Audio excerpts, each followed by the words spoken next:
A cartoon character can be reduced to a basic formula. This formula makes them easier to master and easier to make them consistent throughout your work. Even if several different artists are drawing the same character, with a formula they can make it look the same regardless of who's drawing it.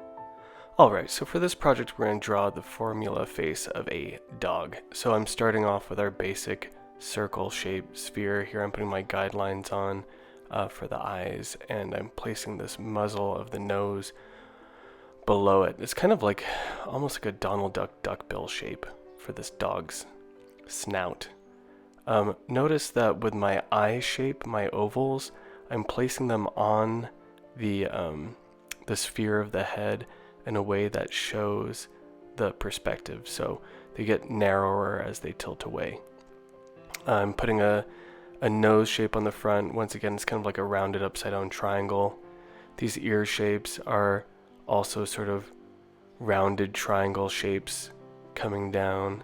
That one little teardrop shape there you see below the mouth is the lower lip. I'm putting in these cheeks.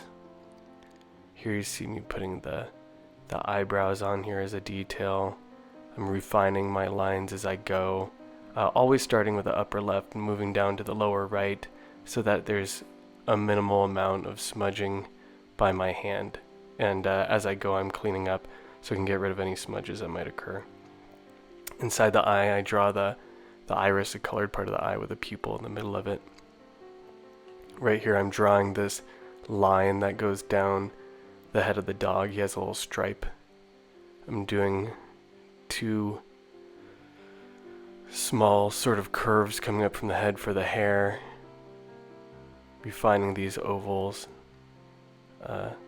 Notice how the cheekbones protrude out a little bit over the eye. That's a really good device to use to make it seem like the character is a cheerful character even if they're not currently smiling. It's that big rosy cheek effect.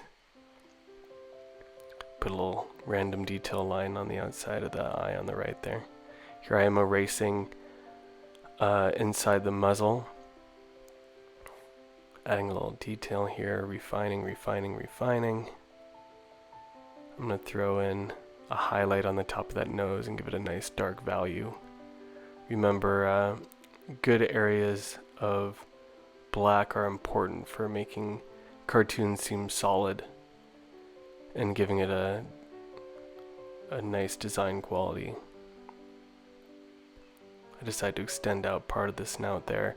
Notice there's the separation under the nose between the left part of the snout and the right part of the snout. You'll see this on dogs, a lot of animals. I'm opening up this lower lip shape and putting in the open mouth and the tongue. Remember, put that line down the center of the tongue. That's the thing that reads tongue when you look at it. It makes all these shapes that we're using in cartooning are shorthand or abbreviated or simplified versions of whatever it is we're looking at. So there becomes a sort of cartoon language or formula to everything. And that's what this video is really about. The formula of drawing this dog using like two large basic shapes, and then several smaller shapes that you would use consistently throughout the work, regardless of the facial expression, what's going on in the story, the angle of the head. Using these basic forms makes it easy to tilt the head any direction, facing straight on, looking the other way, up, down. You just think of it as being a 3D model using these 3D forms, and it makes it easy for you to draw your character from different perspectives. You're not just stuck in this rut of learning to draw something from one angle and just having to draw it over and over and over again. I know as a young artist I would get into that. I'd be like, this is how I draw Batman. I just draw that head from the same side. Here I'm shading. Notice I'm putting in my anatomy of the shadow in there. I'm putting in a core shadow on the cheek, reflected light down by the mouth. If you look at the muzzle down by the mouth there's a core shadow, reflected light, mid-tones, highlight on the top. And there's your dog. Hopefully yours looks better than mine even.